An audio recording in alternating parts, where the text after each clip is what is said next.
let's talk about broken inner game, right? Because when I was involved with the female narcissist that I'm talking about here, right? When she was love bombing me, you see, I had just started making a bunch of money and I had still not really fully handled my inner game issues. Um, I had, because I was just so caught up in making money and being successful and all these wonderful things that were happening in my life that I didn't realize because I was so like a dopamine addict as well. Like I was always having a bunch of sex, eating a bunch of food, drinking a bunch of alcohol. Excuse me. Going on vacations all the time, And when this individual, when she was love bombing me, it was just my ego was like, yeah, yeah, yeah, that's right. You better can tell me how can the man I am, and I didn't even see it coming. Right? I just thought I was like this top level player. I'm like, of course this bitch loves me. She better love me. I'm an MLD. And when you are getting love bombed, it feels good, right? Because let's be honest, who doesn't want to hear how great you are from a person you're sexually attracted to? Who doesn't want to hear how fantastic you are and how smart you are and having somebody who's good looking that you like around you cheering you on? But the thing is this, right? When you truly have your inner game sorted out, which I got sorted out after I dealt with this psychotic individual, right? When you truly become whole on the inside, you clear your traumas, you have self esteem, you feel good about yourself, you love yourself. When you love yourself for who you are, which can be hard if you've come from a broken household like I did. When you grow up in a broken family, it is the biggest mountain to climb. But if you can climb that mountain, you can climb any mountain. Okay. Big thing there. So I was just blinded by the fact that I thought I was the man. Right. I was like, and then to top it off, at that time I was dating, let me see, there was how many girls was I dating at the time? One, two, three, four, five. Yeah, I had five regulars. Well, actually six. I had six regulars, and then I was catching stragglers here and there, catch and release, bang, release, right?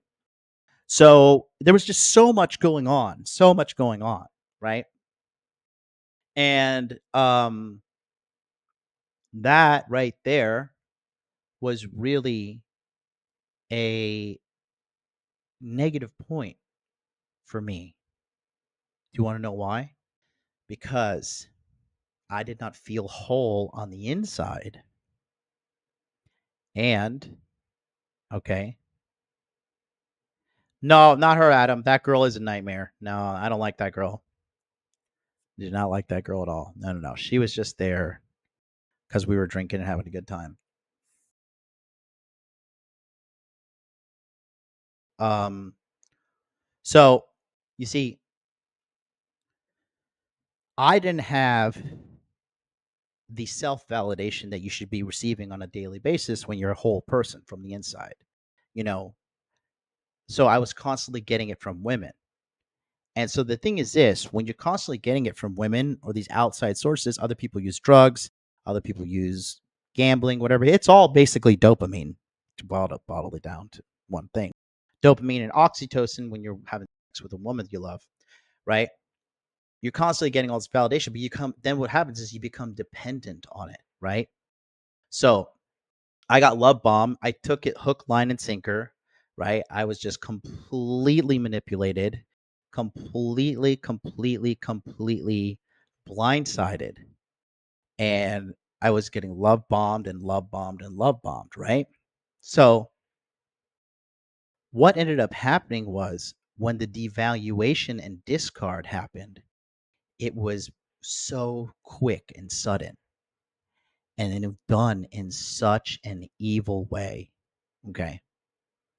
It was done in a way that was like we were at the point where we were telling each other we loved each other.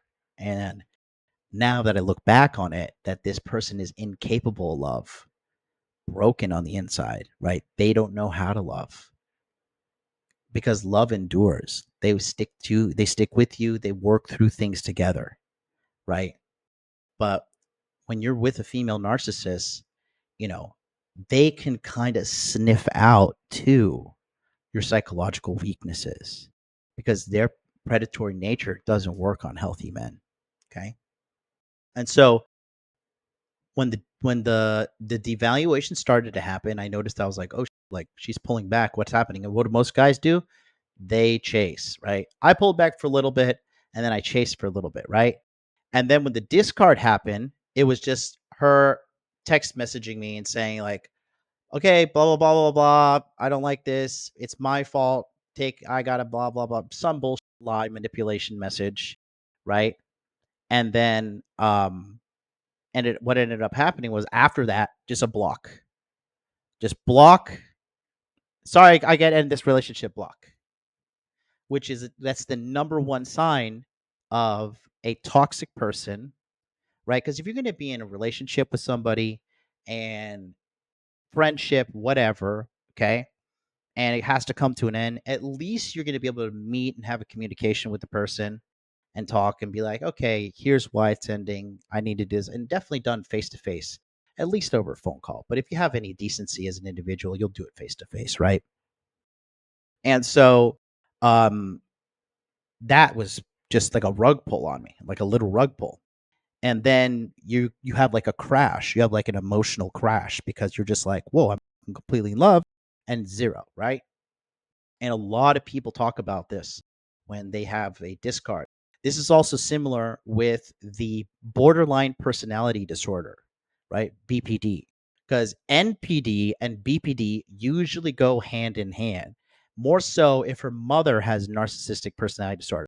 And this girl, her mother was a total psychopath too. And she couldn't even see it. But for looking from the outside, I could see it, right? And I was just like, wow, this crazy bitch is literally making another crazy bitch. It was just like, I couldn't even believe that I was caught up in all this. Why was I caught up in this? My inner game was not as solid as it should have been.